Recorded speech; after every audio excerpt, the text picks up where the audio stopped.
All right, so that's me. I have some awesome kids. I'm a husband, Nova Hacker. I don't know if you guys know what that is, and also a Marine. So why are we here? Just shout it out. Why is anybody here? Learn. We got learn. What? Nothing. We're just here to sit in chairs. All right, got it. To steal laptops? Awesome. So before I get into EMET, I put this together because when I was doing all these pen tests, I would do the pen test, I'd give the report, and then the person who got the report, the CISO or whoever got it, they'd go, okay, how do I fix these things? Okay, I told them how to fix these things. Which box do I buy to fix these things? There really isn't a box. There's no wonderful solution that comes and you pay for it. Most of the things are free. Who's here heard of EMET? Good. More hands than normal. This is awesome. So EMET is, if you haven't heard of it, it's basically this free tool that is like a memory bouncer. So he stands in front of all this memory that your Windows machine has and says, no, it's not going to happen. The great thing about this is that it's operating at a level where most people don't really think about. So you have buffer overflows, for instance. A buffer overflow, what it does, and most of you guys know this, I'm not trying to tell you something that you don't already know, is it starts with a problem in a piece of software. Once that piece of software has a problem in it, someone throws a bunch of stuff in it, and it does some other stuff. Well, the problem is that once it has that code execution, once you have like where the bad guy is controlling things, that's the problem, not the software. So EMET actually protects against this using some things like forced DEP, SEHOP, ASLR, all these different protections. So EMET has all of these amazing protections on it, and you can apply it via GPO, and this is free. So you got all of this cool stuff. It stops all of the memory corruption bugs. It stops ODays. It's great.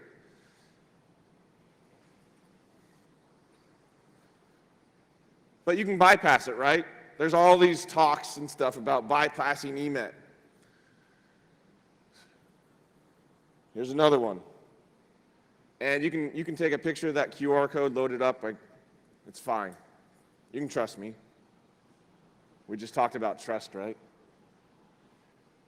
But the problem with all these EMET bypasses that I've seen out there is they bypass one or two or three pieces or protections that EMET does. Well, depending on the buffer overflow or the exploit or so, that can mean one of two things. They can either bypass some of them, and that particular application is either not protected by EMET, or it is, and it's only adding a couple of these protections, or they have to bypass all of them, or a bunch of them. So that's really hard. If I am an attacker, how much money do you think I'm going to spend on getting into your organization if I can just spam everyone and get into a bunch of organizations? Not much, unless I'm going after something very specific. So EMET is not the 100% solution, it's the 90% solution. You can get 90% of drive-bys and watering hole attacks and all that stuff that's going on right now with one free tool. You don't have to worry about patching. You can stop patching. How's that? Does that work for everyone? Yeah? No. So EMET, we got that for free from Microsoft, and that's Microsoft stuff, and that's Windows stuff. But what about Java? Most of the Java things, and unfortunately I'm saying this on camera, so whatever, most of the Java things are problems that Sun created or Mr. Ellison created or Oracle created or stuff like that. Anyways, so Java has problems that aren't buffer overflows. They're stupid problems in permissions or stuff like that. So how do you stop Java? Anyone have a uninstall? Yeah, that's a great one. So I put up these that I normally get. You just patch it, because that works. Everyone, let's just patch Java all the way up to the newest version, and we'll be good, right? Yeah, it really doesn't work in a developer situation. How about let's disable the plugin in GPL? Let's just make it so that all of the stuff doesn't work. That works. Or the final one, everyone should just run Linux, because Java doesn't work on Linux, right? All right. So everyone knows what this is? This is what all of your users send to every website that they go to. What version of .NET they're running, what version of InfoPath, and all that. This is called a user agent. If you haven't seen a user agent before, it's in HTTP traffic. And the crazy thing about this is that this user agent is used on all of the websites that it goes to, but when it sees Java code, when something is written in Java for a web application, it does something weird. It sends all of that stuff. Microsoft or whatever browser you use says, I don't know how to do anything with this. Here, Java plugin, you do it. And that Java plugin sends this across. It says, hey, Java, I'm going to go through the proxy and I'm going to request this thing. But it sends it with a user agent that's way different than the one that it uses in the browser. Java WS 1.6.09 or 029. Anyone know what exploit works for that? How about 1.6.26? 1.7.0.45? All right. Anyways, those Java user agents are going across the wire. So why not do something about it? So this is how it looks. And this is what I suggest to people. Block Java at the firewall or at the proxy. You can block it very simply by going into your proxy and saying, hey, if it has this Java user agent, don't allow it through. Does that work for everyone? You guys are dead. It's too early in the morning, right? It's Monday. Good excuse. All right. So if the user never gets to this prompt, then you win. You never give them the option to click run, because people like Dave Kennedy have signed their stuff and they have the option to, click run. So let's just not give them that option. Would you trust all of your users to sign code in your organization? Always. Nice. So this is how I suggest doing it. There's two ways. One, you can completely block all Java user agents at your firewall and only allow specific exceptions through. This has worked at very large organizations already doing this. Or you can just block on the version. So like I showed earlier, that Java user agent shows you exactly what version it's going. The way that I found that, I ran phishing exercises and saw, hey, this Java user agent's getting shown up. Let me send them that exploit. This one's going it. Let me send them that exploit. So, see that red? This is also free. So, stop exploits of the browser, and they can't monitor. Oh, yeah, so that last bullet. There is no way that I know of, and I've asked a lot of people, that an attacker can change the Java user agent before the exploit kicks off. So they have to use that Java user agent. There's no ifs, ands, or buts about it. They have to use it if they are pulling down code. Now, if they start chaining stuff like a Flash to Java and stuff like that, that might change things, but I haven't seen anyone use that yet. So after I posted a blog post on how to do this with Squid, there's a guy named Z on Reddit that said, hey, this works in SSL too. So user agent is sent across proxies that use SSL. So now not only am I blocking all of the memory corruption bugs with EMET, unless they bypass 30, 40 of them, I'm blocking all of the Java problems with my proxy, even if the attacker decides to use SSL on their website and try and encrypt everything, I still block it. Cool stuff? Yeah, blah, blah, it's Monday. Oh yeah, and it helps with Macs too. How many people, just as a show of hands, how many people in their organization have Macs on their network right now? Keep your hands raised. How many of you guys, put it down if you don't, have group policy or central management of those Macs? Every hand went down except for these two.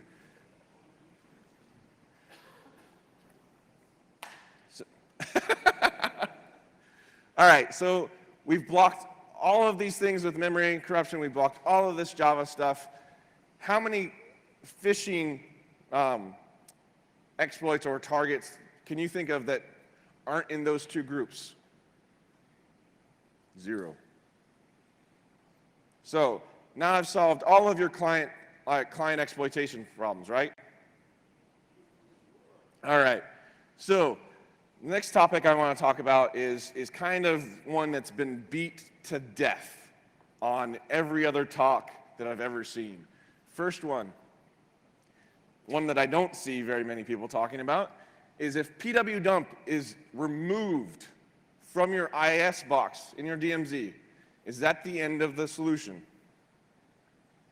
Is like if your AV guy comes up to you and says, hey, all of these things got removed, you're like, great, job well done? No, if it got there somehow. pwdump doesn't just magically appear on IIS boxes unless Chris John Riley puts it there.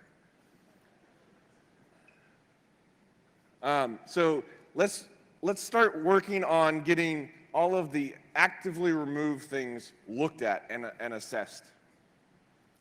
Log on alerting. How many people in this room right now have something in their enterprise that logs and alerts on successful logon attempts? 2, 3. BS. You're just raising your hand now. So AD Audit Plus, and this is the only one that I know of that's paid in this whole talk. AD Audit Plus is the only tool that I've ever seen that does this, because I was on a pen test, and I had successfully fished into this organization, got in, I started using the local admin hash and found the domain admin, started using the domain admin to authenticate to other places. I used that authentication 3 times. AD Audit Plus sent an email to the domain admin, or text message to the domain admin. Domain admin responded to that text message, change password. His password was instantly changed on the domain controller from his cell phone. The local admin that I also used was also changed automatically, and I was dead in the water, and all of the logons that I had done were reported to him via email in a matter of minutes. I was dead in the water.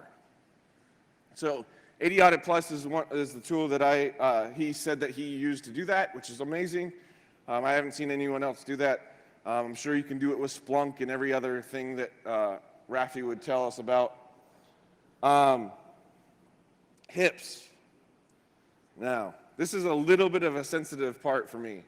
How many people in here have some kind of host intrusion prevention system on their computers right now? That's kind of hard. There's like 5 hands. All right. How many people in their organizations actually enable the prevention part, not just logging? And there's 2 hands. So we got 5 down to 2. All right. So it's really hard for someone to enable host intrusion prevention, actual prevention part, because those signatures can run the gamut, and sometimes they actually target themselves, like McAfee's. So how do you do this effectively? Well, remember the pwdump example? How about let's just turn on categories? Like if it's a hacker tool, let's enable the prevention on that. Ignore the log all of the other, signatures and stuff that it detects. Let's just enable the prevention on hacker tools, like Netcat, evil Netcat. Damn, it's Monday. All right, vulnerability scanning. How many in this room are pen testers? Okay. How many vulnerability assessments people? Not one. No one wants to raise their hand. That's awesome. So vulnerability assessments, basically vulnerability scanning. How many in this room have done a vulnerability scan? How about that? All right. How many people that have done that vulnerability scan have looked through every single one of those results? 3, 4, awesome. Now, the problem I see here is this is becoming more and more common. As more people, more organizations do vulnerability scanning by default, they hire people to do those who then generate the reports, give them to the people who own those machines and say, fix these. How effective is that? Right. So vulnerability scanning is what the tool does, and we need more people in that go into those results and say, PHP CGI vulnerability that is in this module that's never enabled, not important. Oracle vulnerability that nobody publishes information on and can't ever be exploited. Yeah, I see some people laughing. They know how it is. So we need people in front of this. We need people doing vulnerability reporting instead of just sending off this stupid little report that gets generated by the damn thing. And if your organization doesn't have someone to do that, if they just have the person that pushes their button and does thing, gives it off, get your pen testers involved. I guarantee every single pen tester would love to see your vulnerability scan. Wow. All right, moving on. Crowdsourcing security. Everyone knows what crowdsourcing is, right? Yeah? Okay. So crowdsourcing security is an attempt to change all of your users, that bad word, into an IDS, into someone who actually wants to help you. So how do we do that? First, let's take this incident program, this security incident program, where someone reports a problem and they don't get any feedback, or they report a problem and you say, okay, I'll take care of it, and turn it into something more of a game. So I believe there are a couple people that are talking about gamification of different programs, and I'm stealing their thunder right now. But let's turn this into a reward program where the top users, the people who report all of these phishing exercises or these attempts at breaking into your organization, get something out of it. So you say, hey, CSO, CEO, could you send off this email to the company real quick? Because getting recognition from the CEO of the company that they were the top 3 people in the organization that reported security vulnerabilities matters. It starts making it into a game. It starts making it into like the greedy selves that we all are and saying, hey, I want to be recognized. I want to be recognized. I want to be the guy at the top. And then you give them a $100 gift card, a $50 gift card, something more than $5. As long if it's a $5 gift card to Starbucks, no one's going to care. So once you do that, once you make it into a game, once you make it recognizable, something that responds, you start making it in where every single employee is an IDS, where someone wants to tell you about the bad things that are happening in your organization. And finally, the quarterly Think Evil games. Now, I know all of you didn't just start into security.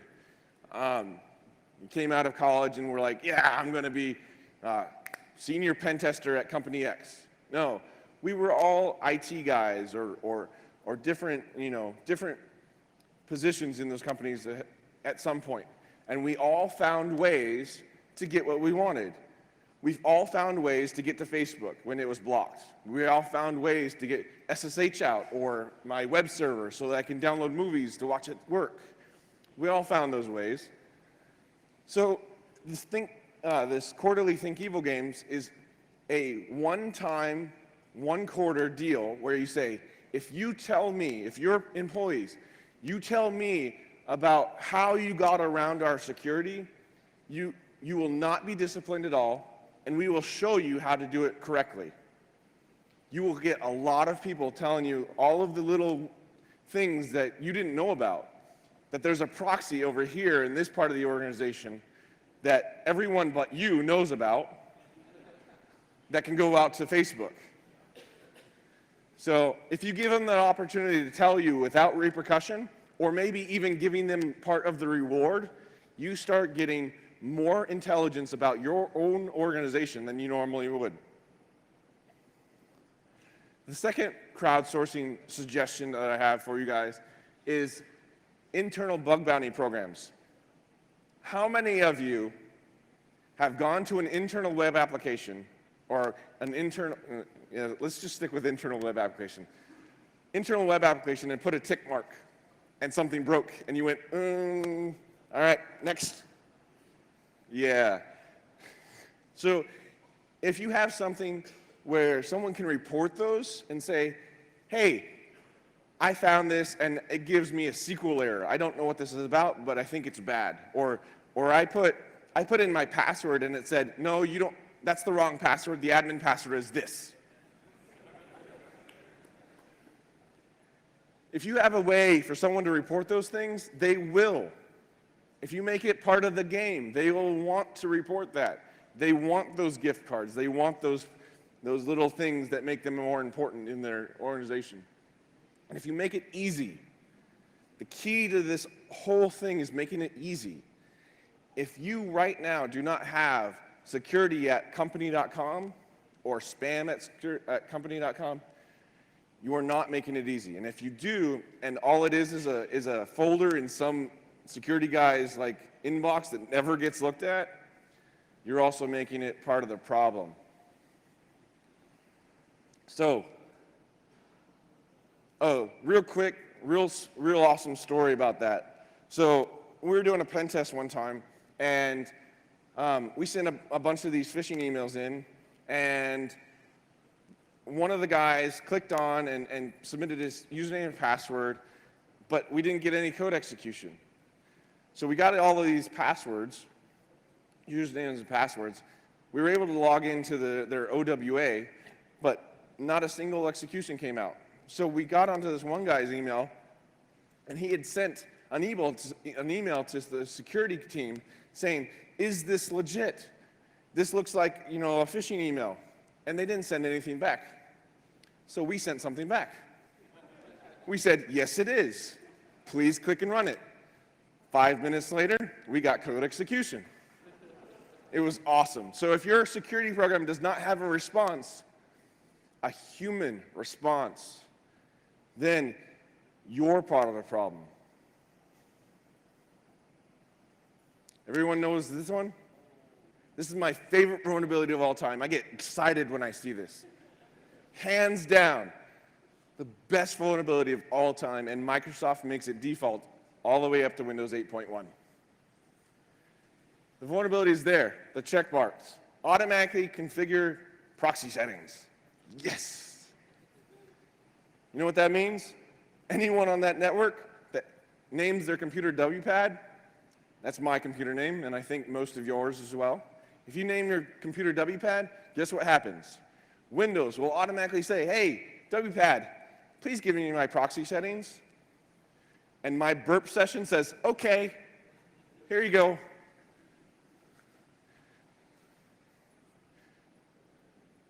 It's very easy to defend against this. Very easy. And I have no idea why more organizations don't. The simple way is to null route WPAD. Also WPAD for IPv6. You can disable NetBIOS. That's a great one. Anyone heard of NBNS? NetBIOS Name Service? This is also a great one. If If you disable NetBIOS completely in your organization, unless you have Windows 98 still going, you'll be fine. How many organizations in the room want to admit that they have Windows 98 going? Yeah. All right. It's also free to solve this problem. How about DNS? This one everybody doesn't believe me on. This is funny. So DNS, turn it off. In your organization, you can literally turn DNS off. You can say, hey, if it's not Active Directory DNS, don't allow it through. There's no reason why your end user needs to ping Google and it resolve. Your proxy can allow that resolution to happen. So if you have an internal proxy, and it can't be transparent, that's the one thing, it has to be non-transparent. If you have a proxy, and you should, your proxy can do all that resolution. Now, I stand behind this one because I went to an organization to work, and I was going on to a red team, and I thought I was hot crap. I thought it was awesome because I came into that red team. I'm like, hey, look at this new DNS-based Trojan I got. It talks all DNS. No one will ever see it. I ran it inside the organization, and guess what it did? Nothing. It did absolutely nothing because it couldn't get out. It had no idea how to do resolution. And there are more and more and more backdoors, Trojans, viruses, or whatever you want to call them, doing DNS these days for their command and control. And if you have DNS turned off, it takes that entire field of badness out of play. Cool stuff so far? Okay. It's all free. How many people come up to like you at a vendor place or speaker and say, all of my solutions are free here? Go to RSA and tell them. I actually tried to present at RSA, and they didn't accept me, and they're like, why are you talking about free stuff? So this one I'm stealing from Chris Gates and Chris Nickerson from Lares. This slide is amazing. If you don't have this in your dictionary, then you're not pen testing correctly, because one of those will work at every single organization. And probably some of you in this crowd are like, that's my password. This will work somewhere. At least one account in your organization has this right now. So how on earth do you dump your own hashes? How do you do password management, or at least like how do you handle users selecting bad passwords for everything, including Oracle accounts like sys or database accounts, SA blank? What you need to do is do password auditing on all of that. How do you do it? Get your pen testers involved. I guarantee any pen tester that comes up to you and you pay them and they give you a report and you say at the end, hey, could you do a password audit? They're going to be like, yeah, okay. Because all of us are crazy like that. Because we take your passwords and we're like, yes, give us all of them. And you're like, I really don't want to. But honestly, getting off of the joke, your pen tester, your red team, the people who are doing that will jump at the chance to help you audit those passwords. After the pen test is done, just say, hey, I'll let you on my domain controller, dump the hashes, tell us, let me know what accounts you can crack in 15, 20 minutes, and they will lock it out and reset it and tell the users that they're dumb. So John the Ripper is the great one, RockU, to do that. This one I don't really talk about too often or too much, because if you're at the point in your organization where you're thinking about honeypots, you are way in front of the game. But if you do want to talk to your CSO about honeypots and CXO about honeypots, normally they're like, you want to put a vulnerable system in our network? and you usually get laughed out the door. One of the ways that I've seen places do this, though, is on their perimeter, they set up a port forward, the NAT rule. Says, hey, if you're coming into my main web server, and my main web server is only port 80 because all it is news about stuff, but I don't really care about other stuff. If you're coming into it over SSL, 443, I will port forward it out to a Linode or another VPS and have that running like an old version of WordPress. Now, the bad guy thinks that they're hitting your main web server over SSL, but they're actually hitting some VPS somewhere, and you never have to let your organization be compromised or put a vulnerable system anywhere near it.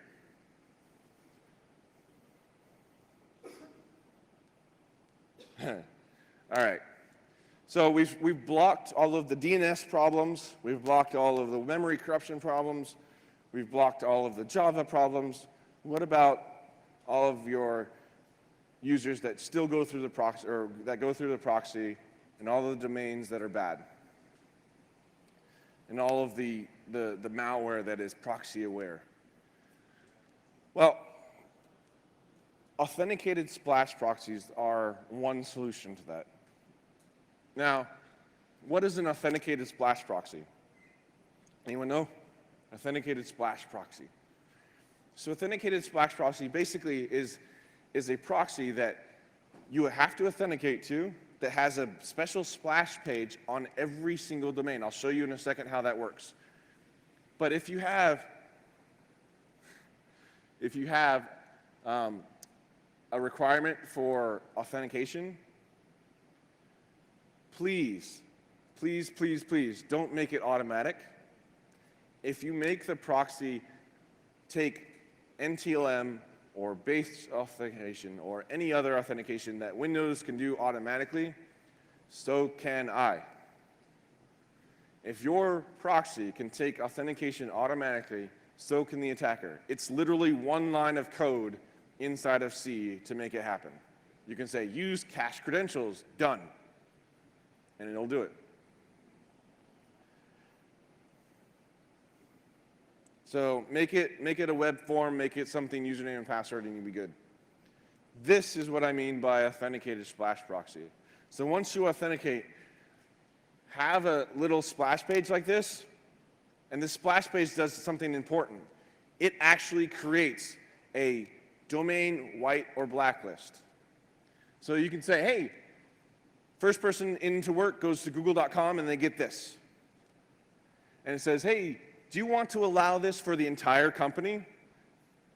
Most people will shy away from that very quickly. If they're like on Facebook and they're like, do you want to allow this for the entire company?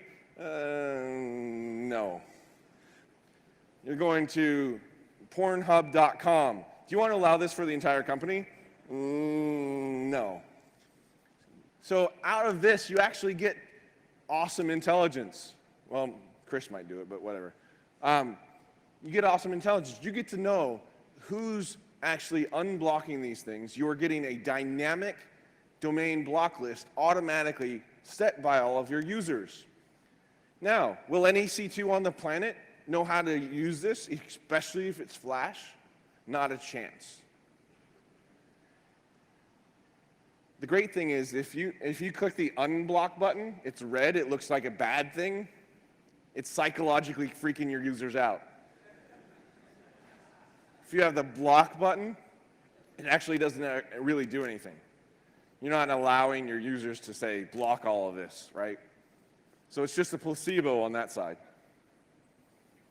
But how do you do that? Like, how often do you remove everything? So in the company that I worked for that actually had this list was refreshed every day. Now, going into work and having to click unblock every single time you want to go to Google or anything like that sucks. But if this is a company-wide list, that makes it much more manageable. So if someone goes in and says, hey, unblock Google, and then google.com's unblocked for everyone. Then someone goes in and says, I'm going to Facebook, they're the first one. Now, at the organization I work for, it was daily. That's little too much for some people. They don't want to hinder stuff. Well, the great thing about this is that it blocks ads too, automatically. But the organization that I work for recently actually put this in place for every month. So this block list gets completely wiped out every month, and you get awesome statistics on it. Cool stuff? Okay. Well, this is where everybody actually starts having fun. So these are the evil canaries. Honeypots are hard. Honeypots you have to monitor. Honeypots you have to look through and analyze. Evil canaries you don't. So all of these are ways that me or a friend that has told me this story have gotten caught. Now, how many pen testers do you know that tell you exactly how they got caught? Right. So domain user, domain admin temp. So I was on a pen test, and we got in, and I got a list of domain users, and we're like, domain admin temp, awesome. And then in the description of it, it said, here's the password for domain admin temp. Done. I am game over. I'm done with this pen test first day. Tried logging into it. Again. I tried logging in like 10 times. Nothing was going on. Nothing worked. Because its logon hours in Windows in Active Directory was set to 0. It could not log in at any point of the day. It said active. I looked, and the domain account was active. It was not locked out. So I tried logging in more. And the actual domain admin guys and the security guys were over in a corner going, The second one really pissed me off, though. So I was doing the pen test, went off, found this share called Password Audits. I'm like, yeah, game on. And then I was allowed into the share. So I went into the share, and there was this Excel document. It was 4 megs. I'm like, game over. I got it. Double-clicked it. Nothing happened. Okay. Tried to download it. Nothing happened. It said access denied. What do you mean access denied? I'm a local admin. How is it access denied? Copy again. Well, in Windows, if you put a deny rule on it, it overrides any authenticate real rule on it. So how many times, just as a guess, how many times do you think I clicked on that stupid thing? Yeah, probably 1,000 times. So again, the security guy in the corner is going, because every time that I tried to access that file, they had one rule in place that said, if file access is attempted, log directly to the security manager. Because no one should ever be clicking on that. So they set it and forgot it. They just let it go and never had to worry about it. Never had to even think about it past the one time they had to set up those rules. The third one was a backup database that had an out-of-date MySQL on Windows. Now, if anybody knows about MySQL on Windows, basically that's gold. That's game over pen test, done. Because on Windows, the plugin directory for MySQL is usually completely unguarded. So you can load up any kind of plugin, any kind of DLL you want. So as soon as I saw that, I was like, awesome, game over. So I logged in, authentication worked, great. But it didn't give me any kind of prompt. I'm like, it just logged in and then dropped me back to my shell. I'm like, okay, that was weird. Tried logging in again, back to the prompt. What happened? So I tried logging in again and again and again and trying to figure this thing out and kept trying to log in. What had happened was the security admin had set this up on just a Raspberry Pi, or not a Pi, on a Windows VM, and removed the DLL for the authentication piece. So this was just a MySQL box just running out there with the DLL that was needed for authentication or going past authentication off of it. So no one could ever log into this thing successfully. So what he did was he logged every attempt to log in and sent it directly to the security manager. Set it and forget it. That's one of the cool things about Evil Canaries is, like, you just put these things in place and every pen tester / attacker on the planet will go after them with a hunger. This one was funny. A web developer thought it was hilarious that he made all of the custom scanners like Nikto and Acunetics and all of the web scanners reply with a 402. Basically means it's like, pay me. If you want to break into my web application, you need to pay me. It was really annoying.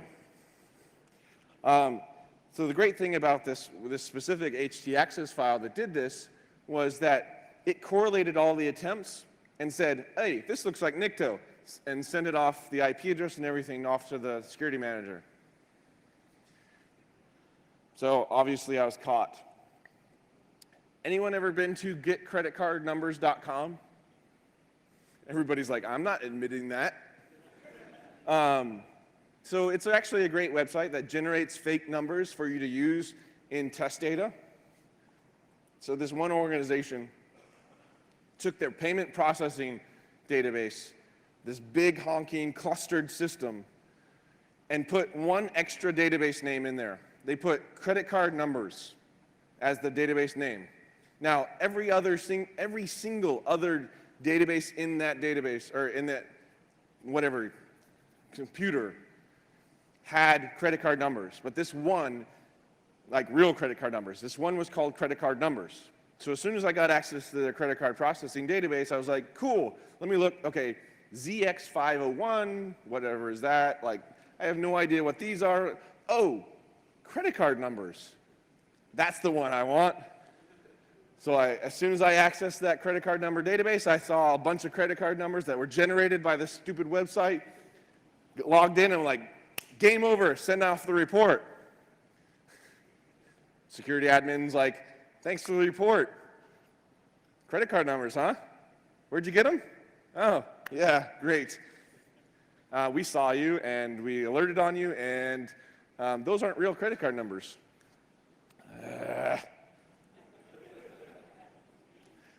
So anyone ever use a Juniper VPN? Even use it? Yeah, so the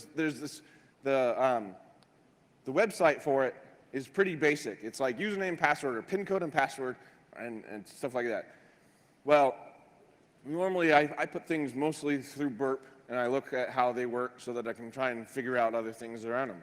So I put access to this Juniper firewall, or this Juniper VPN, through Burp and saw default username and password. So I'm like, I just found the default username and password for all of Juniper VPNs? Yes! No, what had actually happened was the HTML source for that page was edited by the VPN admin to catch bad guys. So as soon as you were able to log into that, like, it was actual username and password that you could use. As soon as you logged into that Juniper VPN, it didn't give you access to anything. It automatically alerted the security manager, and I was caught. Like, they're like, block IPs automatically done, like, all over. So that pissed me off. Yeah. And this one was really annoying. So we sent off a phishing email off to this organization, and we had another guy doing web applications. So we sent off the phish, got 10 username and password for this organization, and we were like, yes, we were winning. We didn't get any code execution, but you know what? The web application guy said he found a place that you can log into the domain using the web application. Like, awesome. Let's try out these username and passwords, see if they work. We tried it out. It's a success. Okay, cool. That one works. Tried it out, so it's success. Awesome, that worked. We tried all 10 of those and saw if those usernames and password worked. And then we tried an 11th one, just to see, guess if 5 minutes, 10 minutes, something like that. I can't see. There's too much smoke. If the username and password worked. And that one worked too. It was like, wait, okay, let's try one more. Let's try Bob and the password Bob. And that one was successful too. How did that work? So what had happened was the web application guy had created a page that said, here's how to log into the domain. And every single one of those phishing usernames and passwords that we had were automatically disabled by that web application when I used it. So yes, you can manipulate that if you knew how to use it, if you knew that that's what it did. But we didn't know what it was doing.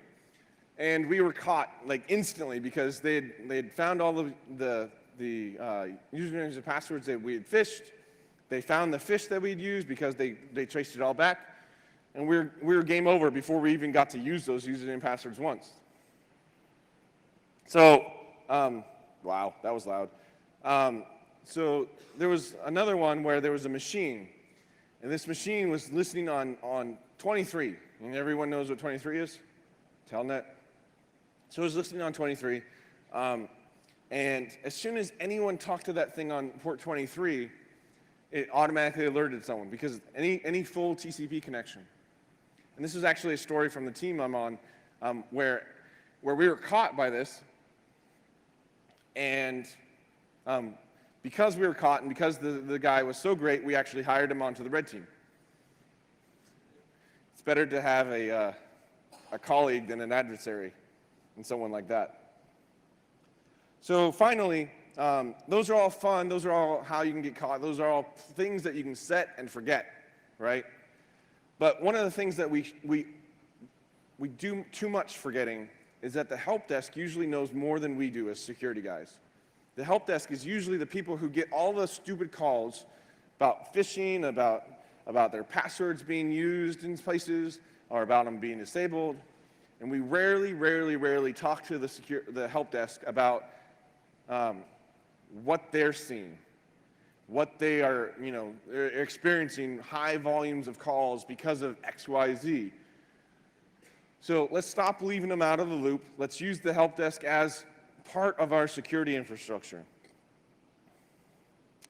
And that is it. Thank you very much. And if you want to see more about me, you can find stuff there.